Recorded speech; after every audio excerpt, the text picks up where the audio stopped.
كت كت كت ما راح انزل فيديو هذا. كت اخر فيديو.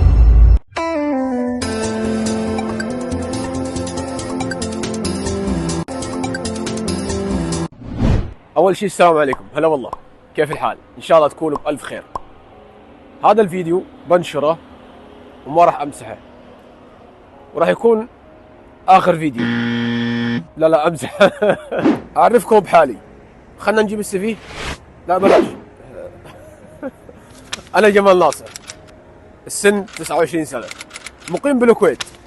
هدفي في الحياه عزيزي المشاهد اني ادخل قلوبكم، وانك تدوس لايك واشتراك وتشترك في شو راح اشرح كثير. انا كت كت كت ما راح انزل فيديو هذا. كت انا شو داخل اقدم على وظيفه.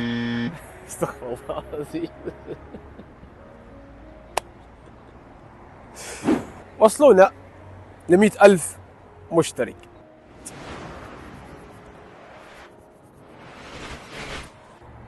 انا ودي اعرف ليش متوتر. كت كت كت كت ما راح ينزل الفيديو هذا. Few moments later. وبما ان اليوم الاربعاء والجو كله مطر وبتمطر، خلنا اوريكم الاجواء واقول لكم شو المشكله اللي انا فيها حاليا. يلا.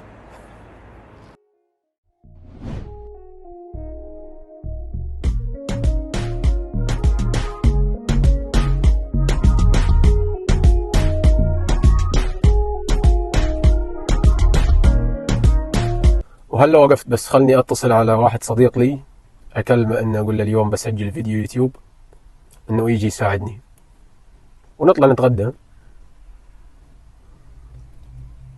بس يا رب يرد علي، ولا كالعاده ما يرد.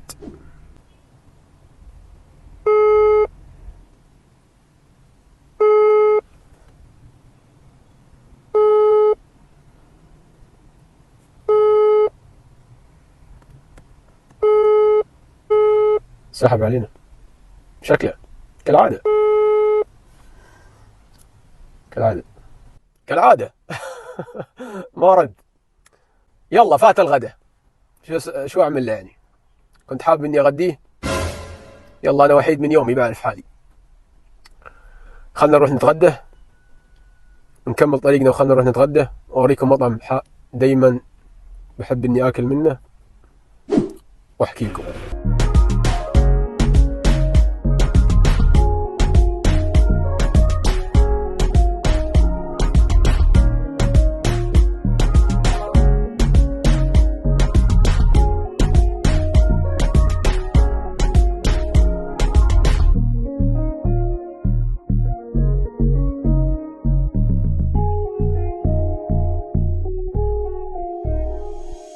وصلنا جايز المطعم اسمه حدائق دمشق.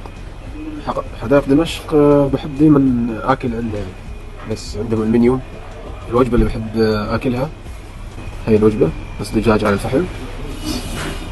هاي تمام، بيكون معها بطاط تمام وطماطم وفلفل وبصل. المطعم كتير جميل، في مكان واسع وكبير، في قسم العائلات. اني اكل واحكي لكم اني عن جد جوعان.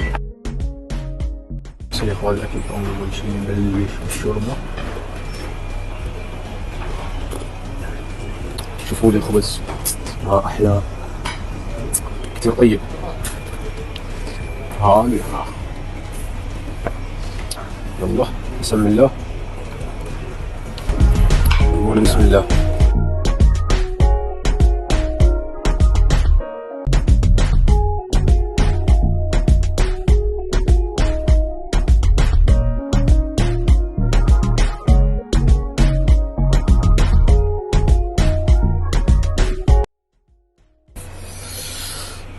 والحمد لله اكلنا، ونسفنا الطاوله نصف.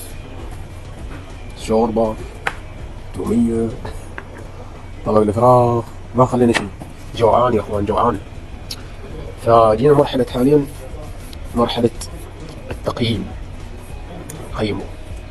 والله بالنسبه لي انا راح اعطيه له 9 من 10. 9/10. المطعم جميل جدا، الخبز جميل روعة. أحلى إشي الفراخ، تتبيلة الفراخ وكذا أحلى إشي. المكان كثير جميل. خليني أحكي لكم يا إخوان عن المشكلة اللي بتواجهني واللي راح تواجهني معاكم كثير قدام، سواء تصوير أو في فيديوهاتي، وخلني أكون وأصارحكم بيها بكل صراحة.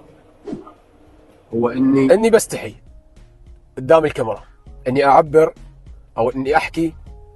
خلنا أكون صادق معكم من البداية، إني شخص بستحي قدام الكاميرا إني أتكلم، فسامحوني من باب المصداقية إني أكون صادق معكم من البداية، إني أتكلم عفوي وبكل أريحية قدام الكاميرا، تمام؟ فإذا أخطأت في إشي تمام، هذا من الطبيعي إني شخص نفس ما قلت لكم إني بستحي.